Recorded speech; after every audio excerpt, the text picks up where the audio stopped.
I've followed your stuff. Like it feels like ages, but when I'm actually looking through it, I realise the videos you have online now are only been back 6 months.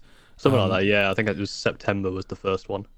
Yeah, so it feels like I found ages ago. I think someone linked me to something, and I was like, "Oh, this looks kind of funny." And then it's just been on the subscribe list. I have multiple channels Yeah. to subscribe through.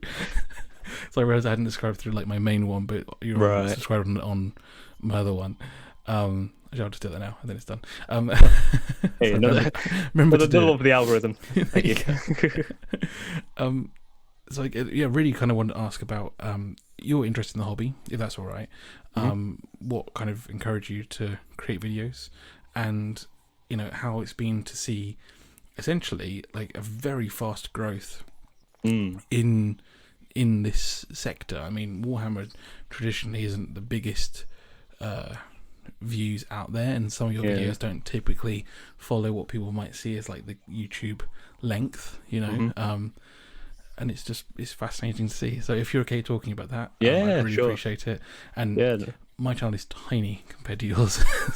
Well, I mean, the very fact that that you reached out and said, "Do you want to interview?" was kind of shocking to begin with, because the growth it has exploded in a way that I didn't really imagine. I think one thing as well is it's in the Warhammer space, but the original idea for the channel wasn't necessarily to be about Warhammer specifically.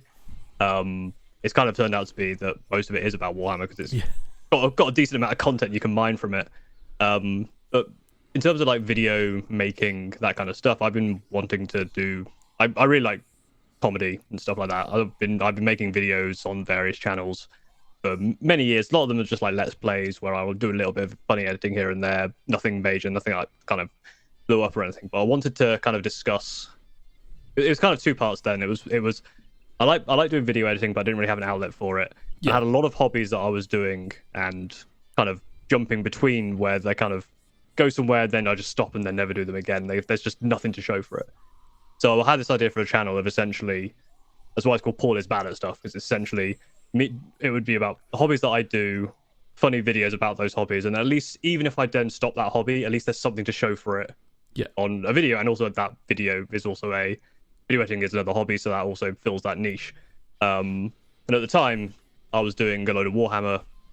I got into it just under 2 years ago, because a friend of mine was playing it, or a friend of mine was quite into it, so I thought I'd give it a go as well, because I remember as a kid being quite a lot of fun, but also very expensive. So now that I have more disposable income, I can actually get into it. And it's one of those ones where I went into it very hard very quickly, got quite a lot of grey plastic built up very fast, and then didn't really paint much of it. You should see my wall of shame. It's I will say there's an image I've used in the videos. I just googled pile of shame just so I can have an image for the videos, and I've had asked so many times, is that your pile of shame? It's like, no, this is just the top results. I haven't taken a photo of my own pile of shame.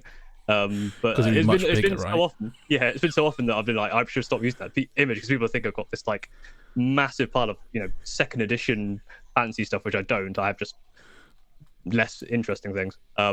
Anyway, so I started the channel with basically the idea of that the wheel of can I use the wheel to get me to actually do stuff, and what other people think is a good idea. And really, it was just kind of a challenge for me to basically can I keep doing videos, and can I keep that up, and will that go anywhere?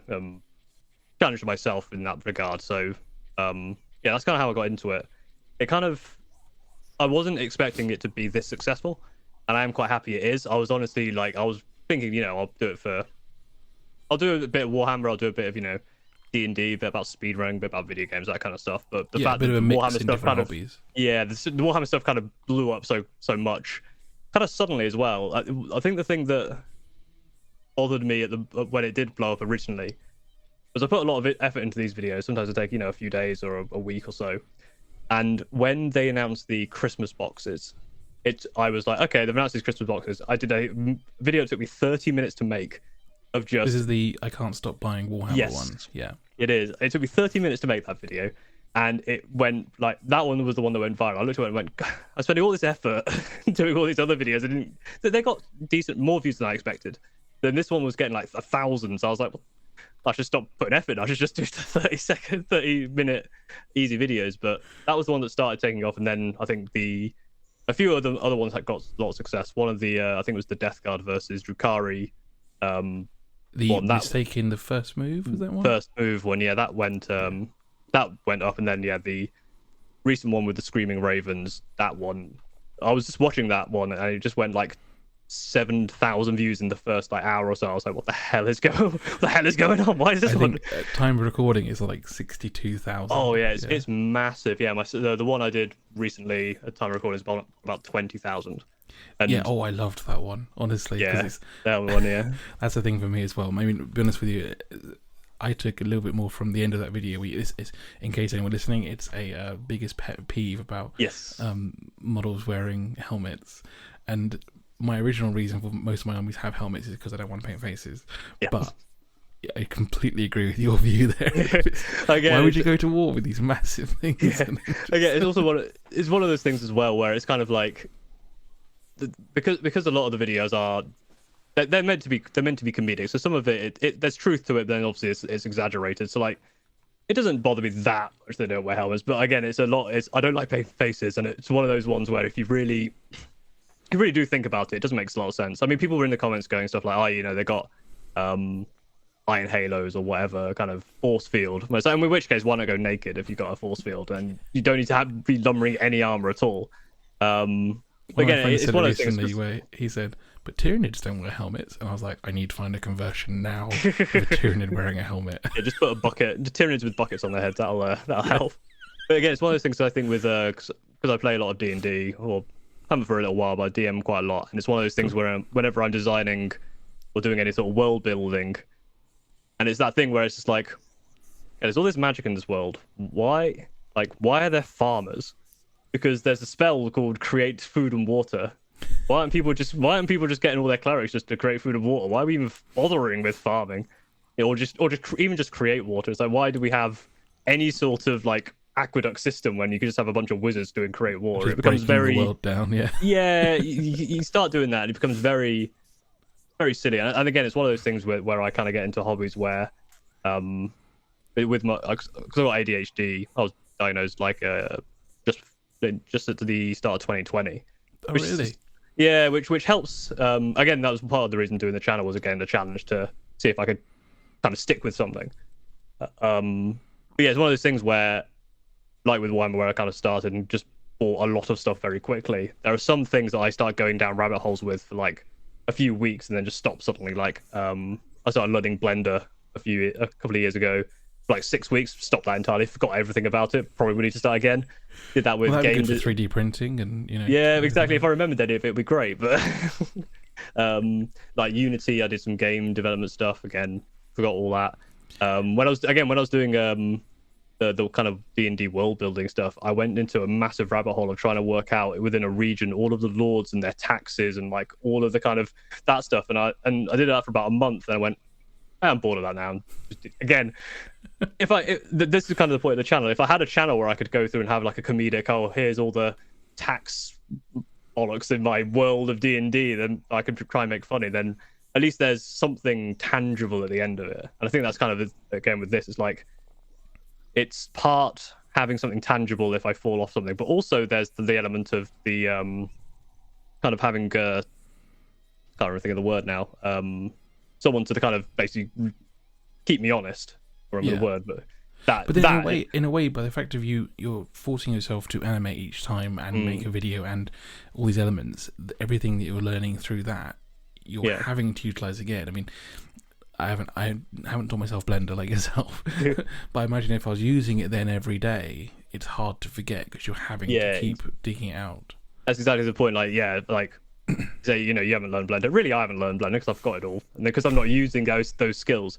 And again, like if you look at kind of the first videos where I started using the doodles to now, there's definitely a difference in the quality. Yeah. And that's only from just kind of doing these, weekly or bi-weekly or fortnightly or whatever. But yeah, so it's also that accountability of if I don't paint something I've got a bunch of people now on YouTube going, "Why the hell haven't you painted anything? I thought you said you said you weren't going to buy anything. What happened there?" You know, so I've actually got, you know, when I actually did really want to buy those, that Desolation Squad box, the Gastus, whatever it was, and I was like, no, I can't, because I said on a video now that several thousand people have watched. I'm not going to do that. No one has to know. I know no one has to know, but I'll know, and that's the problem. Finally, I'll be accountable myself. But yeah, it's a lot of fun, and I had it a while ago. Like early on, a friend said to me to try and get YouTube views. You want to like give stuff away, and in a video I did of like giving things away, I got like the least views. You know, and I ended up giving quite a bit away because I was like, well, I don't want to be that guy that didn't follow up on it. I was like, but this is the one that no one's watching. I'm not got into the, you know, I'm not got into bribery yet for views. No, to be honest with you, it didn't work for me, so I don't think I'll be doing it again. But it was just one of those like, and so have you, the ones that have, in quotes, blown up as such, have you like done something particular to try and push those individual ones, or is it a case of like that's just been good timing at that moment that's come out? And I guess it's I think it's just been good timing. I think it's just, again, with YouTube stuff, it's just the algorithm, this ever-present overlord, this mystery in the sky, the algorithm, which just decides whether you win or you lose. It might be something to do with either maybe the thumbnail. I think maybe the titles were quite good, like having that, like, this is my dumbest, like that capital, this is the dumbest idea, getting people to click on it. That's probably the thing that helped the most, maybe. Or like, I can't stop buying Warhammer with, you know, the Monka S face on it with a bunch of boxes around the time that those boxes were coming out. Again, that's probably why those ones did quite well. There's never been a video I've made where I've gone, I'm gonna force this one into the algorithm. I'm just kind of making what I want to make, and then if the algorithm decides it's good or not. The fact that I was you know, even just before these past couple of videos, I was at over 2,000 subscribers. The fact that I was that far in only a few months was already way beyond my expectation. I was expecting, you know, it'd take me a year to get to 1,000. But getting to 2,000 in 6 months and then doubling that, well, nearly over doubling that. I think I'm 4,800 now or something ridiculous. No, I think it's amazing to see. I mean, it's one of those funny ones where actually, when you start going through the channel, like I think one of my favorite ones is your Look Out Sir video. And it's your little character moving around and getting stomped and getting adjusted, and it must have taken you so long, but those are the lovely parts that stand out. The weird thing with that is I was making that video and I didn't actually wasn't going to do that. I just started thinking, well, how do I make this more visually interesting? Well, I put myself on the board, and then when I started putting other stuff on the board, it's like, well, there's some slapstick you can do here of like having the rule come down, hit me in the head, and again the other one where the Drukhari one with the losing the first turn, having like the rules come like from behind. So it's both being able to do the kind of commentary that I want to do, but also then being able to do the slapstick where I don't actually have to plan them together. I can actually do them both separately, where I can do the way I kind of do it is I do the audio, cut it, so I cut out all the gaps where I speak, put it together to make it a bit quicker, and then as I go through editing it, I'll usually start coming up with an idea that will then I'll start then doing the animations, and that'll then usually work around the audio that I've got. Sometimes I then have to cut bits out that don't fit into the quote-unquote narrative of the animations that I've got going on. But yeah, the Look Out Sir one was the first one where I kind of really pushed the animation stuff, and I think that was quite well received. It was really good. A lot of people said it was good. Yeah, that was really nice, that one. So what are you using to kind of create your animations? Are you doing individual drawings and then editing them straight indirectly in your whatever program you use, Premiere, Final Cut, or are you building them externally and then implementing it afterwards through Elements or something? So I use Premiere Pro, and then I use Clip Paint Studio. So yeah, basically what I do is I create the doodles in Clip Paint Studio, export them, and then just put them directly into Premiere Pro. For the animation, because Clip Paint Studio has an animation thing, I was able to export the animation as basically just a MP4. Oh, nice. For that one. So you can normally, but normally it's like I draw an image. I've learned not to be stupid, because what I used to do, I'd just draw the image, then go, okay, I want to do, a similar kind of position, but move my arm or move my different face. So I have to rub like the whole thing out and be careful not to rub like the lines of my head out and stuff. Now I've actually learned, I can actually, there's this thing called layers. Crazy. They haven't had those for 20 plus years. Where so I put like the body and the head on one layer, the face on another, and then I put the beard on a separate layer so it goes over. And so again, it's again one of those ones because it you wouldn't really think about it, but if you watch the animations, you'll probably see the beard doesn't change, even though like my mouth and eyes are moving around. And that's purely because a lot of the time it's if I don't put them on separate layers, I go to rub out the eyes, I'll actually accidentally rub out the mustache or the beard, I'll have to like redo it, and it's like, for God's sake. So it's a lot easier just to have that one on a separate layer, which is weird because you think the third layer would be a bit more, something more important. But no, it's like it's arms and face on one, the body and the head on another, and then just the beard on a third. And I got very lazy with the beard. It's literally just I took whatever pen size I used for the face, I just go 2 sizes up and just trace around the line again. So again, I don't like we said, we said at the start. I don't have to shave if I'm on camera. I'll have to shave and keep it consistent. Don't have to bother with that on a doodle. I can be as clean cut as I like. Well, as I said, it's working for you, so that's great. So the armies you mentioned through the videos that you play often are Drukhari and Thousand Sons. Mm-hmm. Which did you? I know you said earlier you started back about 2 years ago with some friends. Were you playing those ones originally, or were you playing something else like before the 2 years ago? I mean, so yeah, way back when I was a kid, I played Space Marines, and I started a Necron army as well, and I had little bits here and there, but mostly it was Space Marines was the main army that I played. And the thing is, when I came back, I didn't want to play Space Marines because I thought I'd already done it. So I was kind of just looking for an army. I think at the time, the Drukhari Codex had just come out. Before everyone knew how much of an absolute nightmare it was. I was like, oh yeah, and these look like the Incubi look very, very cool. The combat patrol seemed really good, so that's what I picked up first. And then for the Thousand Sons, I'd always liked Thousand Sons because I've seen it even when I was a kid. I was like, I really like their aesthetic, and I kind of really wanted to try them out then, but money, and they were kind of part of just Chaos Space Marines rather than big anything else.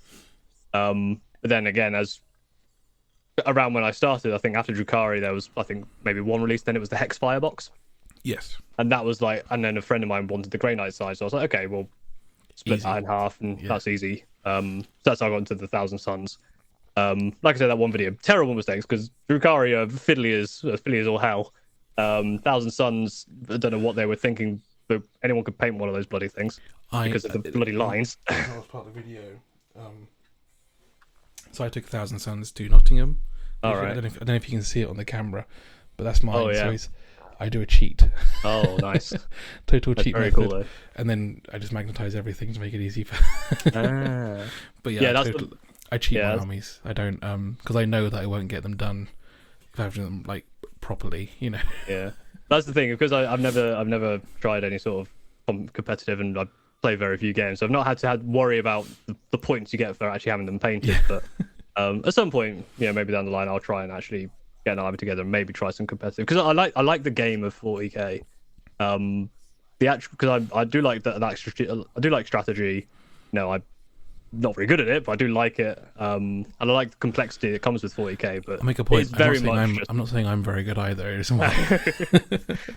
No, yeah, it's a very because I like those kind of board games as well, like very intriguing, very kind of deep board games. And 40k is very, very deep, very maybe too deep. But I think with the right people that you play with, it's not too bad because it's not like I think a lot of people. I think probably 99.99% of people you play with are always going to be like fun to play with because they're there to have a good time as well, right? So the kind of watching out for gotchas and stuff. It's very difficult to know what every other army does. So everyone's just there to play and have a good time, and no one's going to kind of and anyone who is going to kind of be a arsehole about it, you can just say, well, I don't want to play with you. There's not enough time in life to worry about that kind of stuff. So absolutely, yeah. Because speaking of kind of like not being in touch with the Warhammer community or whatever, the Raven Guard video was quite funny because a lot of people a few people were like, well, this was standard Raven Guard back in 8th edition. I was like, well, it's not funny enough then, is it? I need to be even sillier. Like I thought stealth centurions were a very silly thing, but no, apparently that was the meta in 8th edition, because I'll be honest, of all the reasons I said. So I don't know the Raven Guard side either, to be honest. I just know that right now they're not doing amazingly, but no, apparently neither are Thousand Sons, but you know, this is one of those things where they were good when they had flamers, but now they've lost flamers. It's a bit yeah. But again, it's one of those things where I see this with video games as well. You know, you have all these discussions where because I read them as well on like Reddit or whatever, where it's like, you know, what's meta, what's not meta, and I try and kind of look at those things just to see what other people are using to success. But at the end of the day, I'm nowhere near a good enough player for any of that to matter. You could give me the best, like the most broken list in the world, and I would probably bugger it up because that's just fundamental. And it's not because, you know, it is because I'm bad, but the reason I'm bad is because I haven't played that much. Like there's a lot of, if I put a lot of effort into it, I could get better enough and actually put that to its full potential. But it's the same with like video games. It changes constantly. As I said, when the new Arc of Omens thing came out, everyone said, don't go for pure Zinch, it's not going to work. Pure Khorne's the way to go. And suddenly it's the one winning everything. Yeah. You know, so everyone was trying to avoid it and stay away from it, and suddenly it's... Yeah. So it changes every other day. You can't really keep up with it. Yeah, Thousand Sons will be back next month as the new bogeyman, and you got to... that you know, when Drukhari came out and they were the bogeyman at the time. Terrifying. And they're still terrifying, but they're balanced. I think they're in a good place now, as far as I can see. But again, it's one of those things where you know, when you play like video games, you're like, oh, why are you using that character in, you know, League of Legends or something? Why are you using that character? It's not better. It's like, mate, we're silver. Like, it's not exactly. We're not very good. We're like the bottom 50% of the population. It doesn't matter what we're using. We're doing something fundamentally wrong. Absolutely. Like, oh, I've forgotten all my stratagems. Oh, I forgot where the boats shouldn't really be. You know, the fact that, you know, I have a boat here that I've hidden from both Playboy's crawlers. I'm going to move it over here to get one Dark Lance shot to one Playboy crawler, to putting it in line of sight of 2. Like that fundamental stuff like that is not going to help if that list was like, if I had 3,000 points of, you know, versus 2,000 points. It's not going to help if I keep making silly mistakes like that. It makes good content though, so you know, I'll keep being stupid because it makes easier content. It'd be a boring video to go, yeah, I won. All right, well, that's the end of this video. See ya. That could be a really good one though. I mean, it's an April Fool video in the bag, just like, yeah, I won. Yeah, just stops the video. Oh, that's great. Cool. That was quite funny because my fiance, she said, like, what are you gonna do for April Fool's video? I was like, I didn't even think that was the thing I should do, but yeah, I should do something funny. And that's the problem now, is I've had like 4 or 5 ideas for April Fool's videos. It's like they can't all be April Fool's videos. Do them all on the same day. Just release just release like 10 videos at once, just like 10 stupid, or just one video with here's all my April Fool's video jokes. So I do that sometimes if like someone says something and I want to make a joke and reply like there's a pun or something there. Sometimes I'll get stuck in a loop where there's like 3 or 4 hit me at the same time, and I have the construction of like the joke I want to say, but I can't quite put it into words. So sometimes I'll literally just reply in group chats, just like, sorry, I couldn't reply to those jokes. Here's 4 like building blocks of jokes for you. Pick your favorite and go at it. So I'll just like list all of my potential replies and go, all right, I couldn't make a real joke, so I'll give you the construction. You can make your own joke. I'll do that for April Fools. Just like, here, make your own joke. That's brilliant. That's so good. Oh, so what kind of, when you're kind of creating your content and putting it out, have you set yourself, you know, every week I want to be able to do this, or is it kind of once you have your funny or your point you want to make, is that you just work to get that together? As you said, like your half an hour one that just did really well, was it kind of just came to you, said I'm going to make that, and then put it out and see what happens? Yeah, so with that one, it was very much like you know, I saw the things come out. It's like, oh, I'll literally just do my internal monologue, and the end joke will be, oh, I'm gonna have to buy a new army. Oh no! By the way, still not built it. Still not built the Sisters box. But yeah, but for a lot of them, it's I have kind of just a bunch of ideas, and then whichever one kind of speaks to me. It's usually like in my head, I'll start kind of thinking of what I'm gonna say, and when that starts to get to the point where I was like, okay, I think I know what I'm gonna do. Then I'll basically get the microphone out, hit record, and just spew kind of stuff, retake to make sure because I stumble over my words all the time. Do a take of that, and then usually then work that video over the few days and get that all sorted and send it out.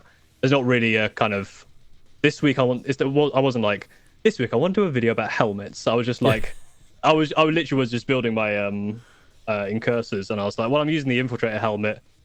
There's a video from that. Like, you know, I don't like doing helmets. I always try and put helmets on like Archons and stuff. There's a video there.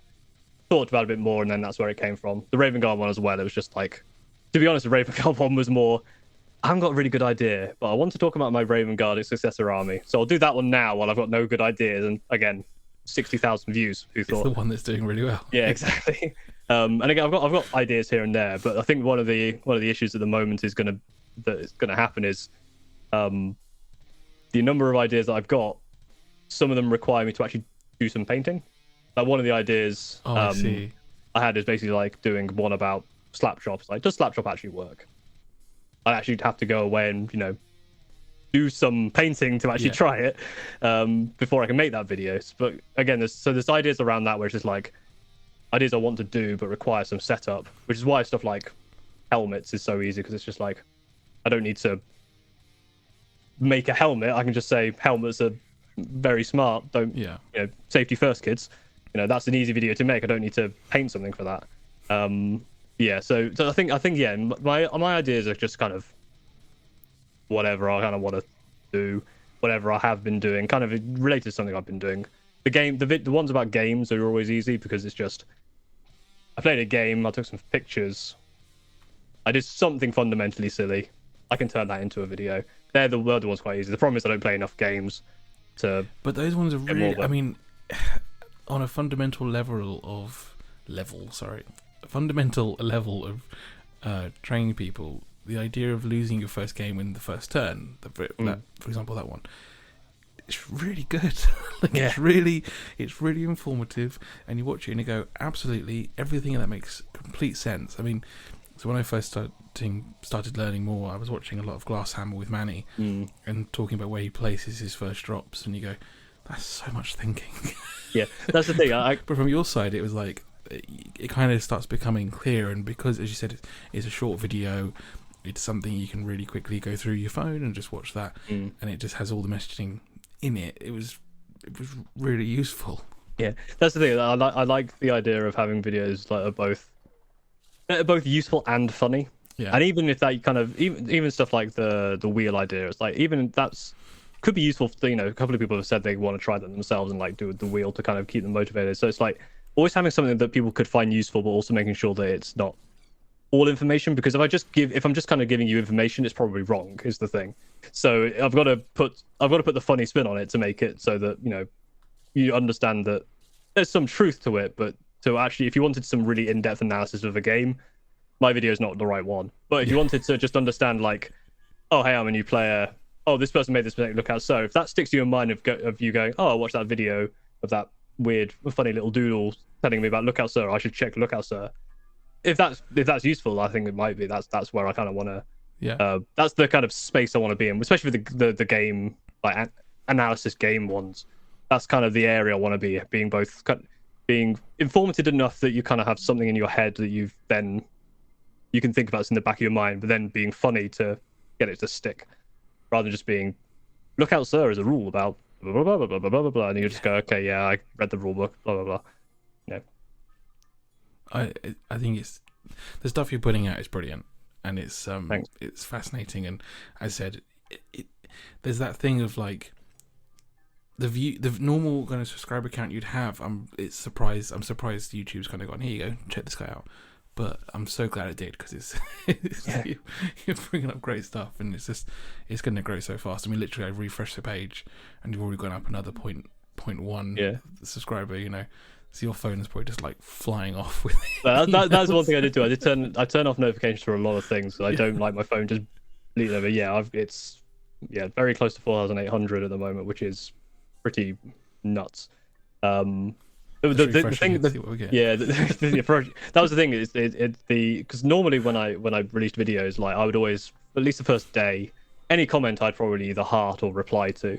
Yeah. But that latest video with the helmets, I put it out, kind of read a few comments, started playing Mario Kart because new courses had come out, turned back and there were like 20 new comments. I was like, gee, all right. I started reading through them, refreshed, there was another 20. I was like, I can't keep up with this. Literally cannot keep up with the number of comments. I was reading them all, but I couldn't like do the thing I normally do.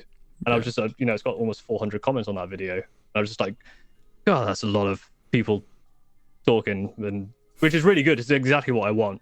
My kind of concern, not really concern, like, I set the channel up originally to be about various hobbies. Obviously, Warhammer has been the focus so far. Eventually, there's going to be a time where I want to do other videos, and my worry is going to be like, YouTube goes, people aren't watching this one because all the people because the algorithm seems to be about people who normally watch you watching you again, and then sharing further. A lot of people are obviously here for the Warhammer content, and I won't stop doing the Warhammer content, hopefully, unless I run out of Warhammer, which will be unlikely because of my pile of shame.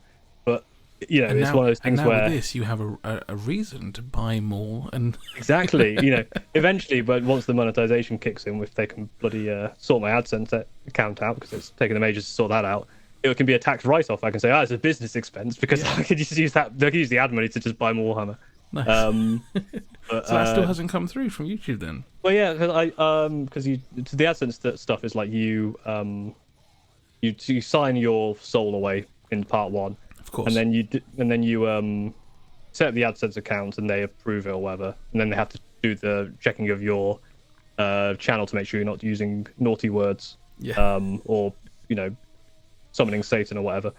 But yeah, that AdSense part hasn't finished yet. It says like, it can take several days, which is very vague, but it'll come through eventually, I suppose. But yeah, it's one of those things where the several days is the I think Squidmar put a thing out the other day saying that GW are going to come back to them within a few days, and it's been like 2 months or something.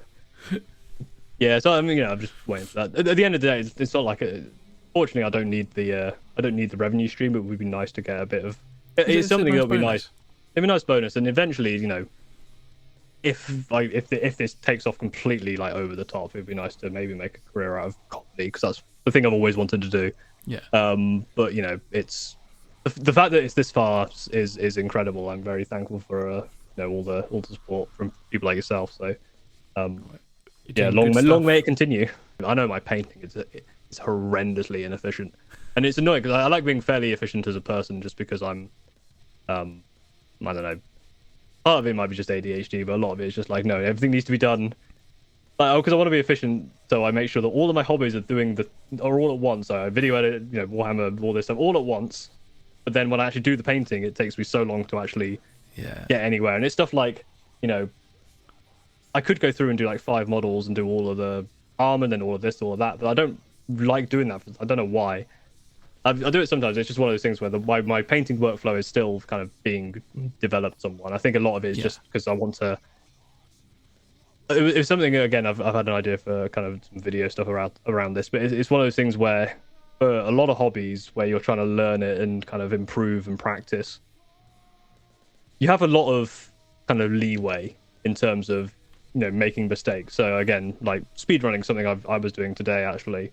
Like if I make a mistake, I can just reload the save state, or I can just reload the room.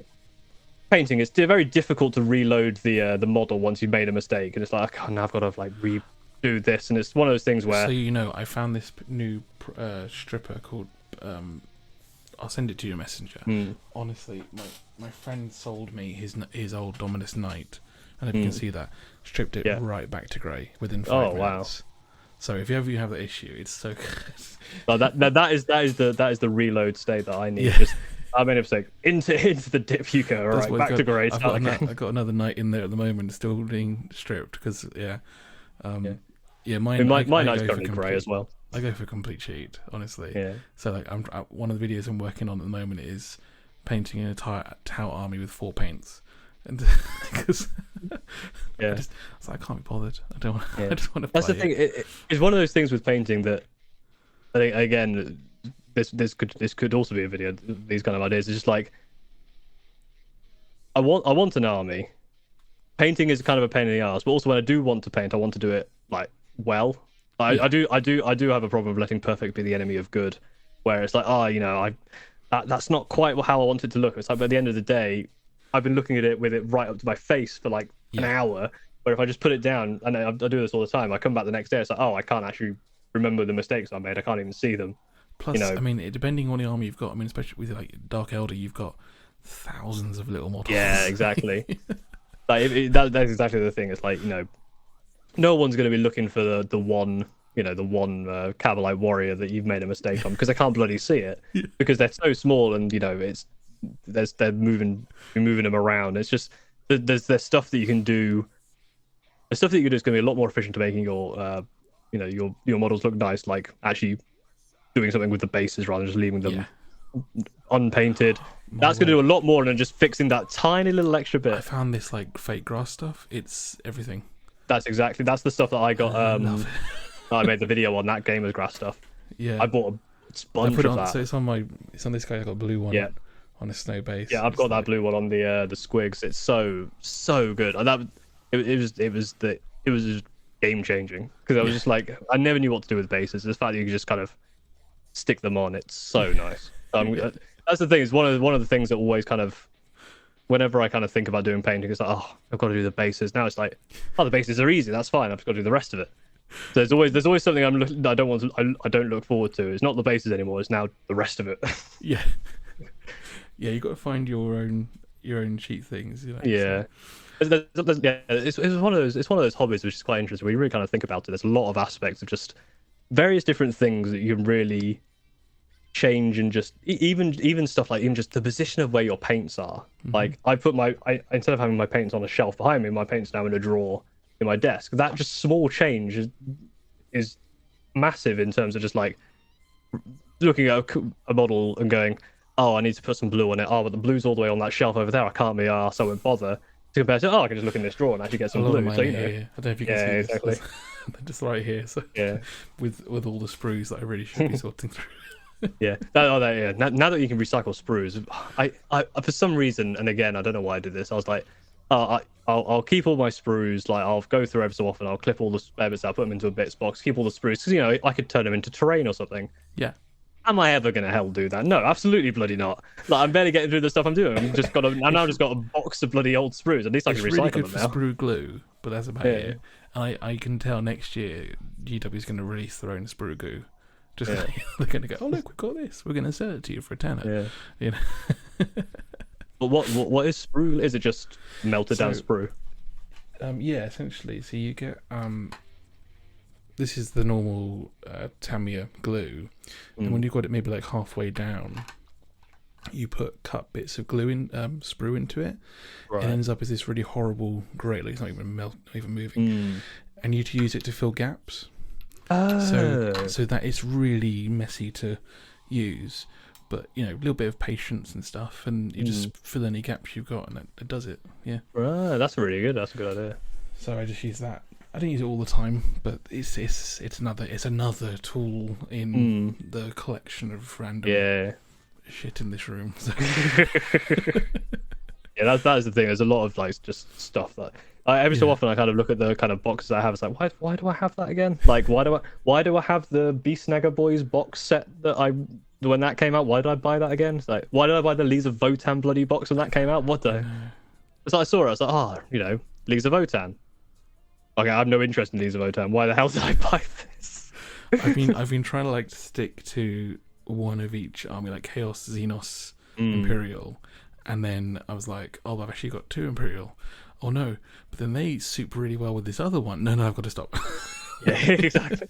Yeah, I think the thing. Yeah, I think it's kind of keeping it to a minimum, because one thing I do is kind of dance between the different armies. Like I was going quite hard on playing Thousand Sons and painting Thousand Sons, and then I jumped over to Drukhari. At the moment, I'm now on the squigs. At the moment, I should play a game of Age of Sigmar, because that'll be again.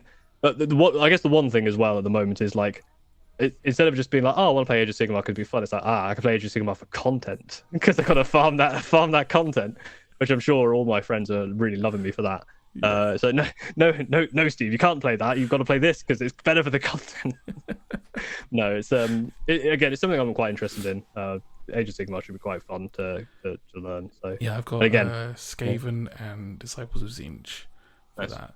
But the Skaven I like more because it's just messy. Skaven was one of those armies again that they're just a lot of fun. There's like rat men because I love Vermintide. I played a lot of Vermintide 1, a little bit of Vermintide 2, but Vermintide 1. I played a lot of friends of mine got really into that. We were doing like Cataclysm, which is I think the highest. Cataclysm all white weapons. Just those runs were a lot of fun because it was very much just no good weapons, no good gear, doing the hardest difficulty, and it's a lot of just very silly tactics to get through That's it. cool. But yeah, Skaven are very fun. But again, it's one of those things where it's just like, oh, Skaven are really cool. No, I don't need to start another army, because the thing with it's one of those ones where it's just I kind of think I should buy just one model, just have like one Skaven model, like have one Storm Fiend, just because Storm Fiends are cool. It's something different to paint. That can be a nice display piece. The problem is I just have no self-control whatsoever. It's like, well, Storm Fiends come in boxes of 3, and if you actually get 6, that's really good. And then I can buy the Vanguard box. Lord, and then you're fine. Yeah, and then more Vermin Lord, yeah. It's like, but and again, it's one of those things where you just go, just if I wanted to Storm Vermin, the most efficient way to buy it would be to buy it in the Vanguard box, which basically gets you an entire army. It's just like, and again, it's like the Imperium magazine. So again, a friend of mine was able to get them pretty much each week from his local newsagent. And it's like, this, the ones coming out in the following few weeks of these ones. It's like, I really like the Scorpec destroyers with Necrons. I'll get some of them. And the Scorpec Lord is like, what the hell am I going to do with these? Yeah, it was a good deal, but you know what else would be a better deal? 0 money. If I spent £0 on not getting it, it would have been a much better deal. But hey, I know that pain, honestly. Yeah. Obviously, there's your YouTube channel, which I'll link to, which there's no point in linking to from my child, but you know what I mean. I'll link to it anyway. Do you have any other social channels that you use at all? Not really. Just the YouTube. I pretty much, ironically, trying to become, internet person, funny man. I've gone off most social media, so just the YouTube channel really. But cool, that's fine. I'll link to that one now. But no, I really appreciate your time. Honestly, thank you, and I'd love to catch up again in future. I know that in a month you'll be on 10,000. So yeah. When I'm a big shot, I'll look back and be like, thank you. I'll come back and grace you with my presence. That really weird guy does. Yeah. Yeah, I'll draw myself with like a crown and stuff. Like, yes, the Lord of Funny is here. Beautiful. Perfect. Okay, thank you so much, Paul. Really appreciate it. Have a wonderful. Thank you very much. Thanks. Bye. Yes, bye.